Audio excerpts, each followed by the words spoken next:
لیکن جب اس چیز سے بڑھ کر رب سے پیار ہو، اس کے محبوب سے پیار ہو، تو پھر وہ چیزیں کوئی اہمیت نہیں رکھتی۔ حضرت حارثہ بن نعمان رضی اللہ تعالیٰ عنہ کہتے ہیں میں نے چھوٹی سی ایک گھوڑی لے کے پالی، پیار بھی بڑا ہو گیا، وہ بڑی بھی ہو گئی، خوبصورت بھی بڑی تھی، اور کبھی کبھی میرے بچے مذاق بھی کرتے، کہتے ابا سچ بتا ہم سے زیادہ پیار ہے کہ اس گھوڑی سے زیادہ پیار ہے؟ کیونکہ گھر آتے ہی آپ پوچھتے ہیں چارہ ڈالا ہے کہ نہیں، پانی پلایا کہ نہیں، تو پیار اس سے زیادہ کہ ہم سے؟ تو حضرت حارثہ بن نعمان فرماتے تم نے جتنی باتیں کرنی ہیں کرو، اور مجھے پیار ہے تو میں کیا کر سکتا ہوں؟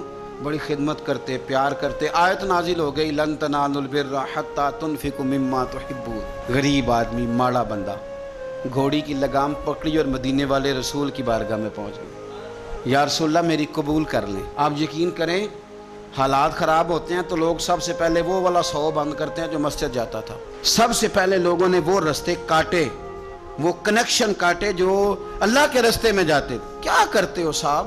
یہ تو اصل ہے، باقی تو ساری فروعات ہیں، باقی تو ساری شاخیں ہیں، تو آپ نے جاڑی کاٹ دی جہاں سے آ رہا تھا۔ اپنی ساری ضروریات لوگ پوری کریں گے اور 1.5 لاکھ تنخواہ میں سے پورا 2000 مسجد دے کے کہیں گے دیا تو ہے 2000، لیتے وقت کبھی نہیں حساب کریں گے کہ اللہ سے لیا کتنا ہے، دیتے وقت گنیں گے، شمار کریں گے۔ تو بھائی حضرت سیدہ اسماء بنت ابی بکر صدیق کہتی ہے میں ایک دن گن کے نا حضور کی بارگاہ میں کچھ پیسے، تو عورتوں کی طبیعت ہوتی ہے وہ گنتی بھول بھی جاتی ہیں اور کئی دفعہ احتیاطاً بھی 3-4 دفعہ گن لیتی ہیں، کہتی میں نے 2-3 دفعہ پیسے گن کے حضور کو دیے تو سرکار مسکرائے، فرمانے لگے اسماء رب کے رستے میں گن گن کے نہ دیا کر، یہ بخاری ہے، گن گن کے نہ دے۔ یا رسول اللہ کیا کروں؟ فرمایا تو اس کے رستے میں بے حساب دے، وہ بھی تجھے بے حساب ہی عطا فرمائے۔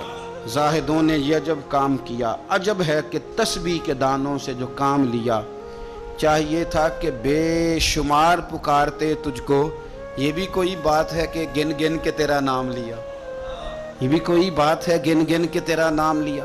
میرے عزیز سمجھ لیں اچھے طریقے سے، حضرت حارثہ بن نعمان گھوڑی لے کے آ گئے، یا رسول اللہ قبول کر لیں، تو حضور نے فرمایا تیری قبول ہو گئی۔ حضور کو پتہ ہے نا اس کا پیار بڑا ہے، حضور کو پتہ ہے اس نے پالی ہے، پر لے آئے تو فرمایا تیری رکھ لی، چونکہ آپ کی جو روحانی ترقی ہے وہ بغیر اس کے ممکن نہیں۔ حضور نے وہ رکھ لی گھوڑی، جناب حارثہ بن نعمان خوشی خوشی گھر چلے گئے، ان کے بیٹے زید بن حارثہ آئے، نبی پاک نے فرمایا یہ بھی اللہ کے راستے میں مجھے تحفہ ملا ہے، اب میں تجھے تحفہ دے رہا ہوں۔ حضرت زید بن حارثہ نے گھوڑی لی، دوبارہ گھر گئے تو والد کہنے لگے یہ کیوں لے آئے ہو؟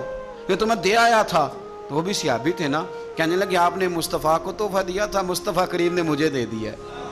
تو حضرت حارثہ بن نعمان رو پڑے، فرمایا دیکھو میرے کریم کا کرم، قبول بھی کر لیا ہے اور یہ بھی انہوں نے ثابت کر دیا ہے کہ رہے بھی تیری آنکھوں کے سامنے۔